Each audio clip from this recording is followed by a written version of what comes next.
il est possible de trader la tendance de deux façons. Et je vous le démontre à travers les exemples de ce live ici, deux positions prises à l'achat sur le GER40 dans une tendance bien évidemment haussière. Ici, j'ai un premier exemple où du coup ce trade était issu donc d'un trading en tendance, mais d'un trading en tendance en retracement versus la deuxième opportunité ici, qui est plus alors un trading tout simplement de range, mais sous une prédominance d'une tendance haussière. Donc déjà, retour sur le graphique 15 minutes. Vous voyez que le graphique 15 minutes ici, il est clairement haussier. Donc on ne cesse de réaliser des sommets, des creux de plus en plus haut, une théorie de dos haussière. Ensuite, également sur le 5 minutes, vous voyez que la tendance ici se suit bien aussi, création de sommets, de creux de plus en plus haut.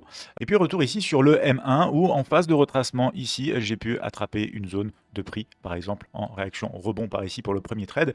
Et autre style de setup qui explique le deuxième trade ici, qui était plus un piège dans un range sous une prédominance de tendance haussière. Donc là, je vais vous montrer directement mes points d'entrée. Et pour entrer du coup dans ce genre d'opportunité, ce que j'ai fait, c'est que j'ai été sur les graphiques Renko qui m'ont permis d'avoir un prix d'entrée un peu plus favorable qu'une bougie temps. En attendant la clôture, j'attends plus le mouvement ici qui se développe et ça me permet d'attraper ici sur un trade qui fait un stop de 28 points, 13 points sur un TP1 rapide, 28 points sur le TP2 et le stop suiveur qui sera aussi de 28 points. Ça, c'est le trade en retracement par rapport à la zone du coup de retracement en tendance. Le trade par rapport à la zone piégée du range, il est présent ici et me permet aussi d'avoir à peu près 26 points de stop pour un TP1 de 12 points, TP2 de 26 points et stop suiveur à 34 points. Et oui,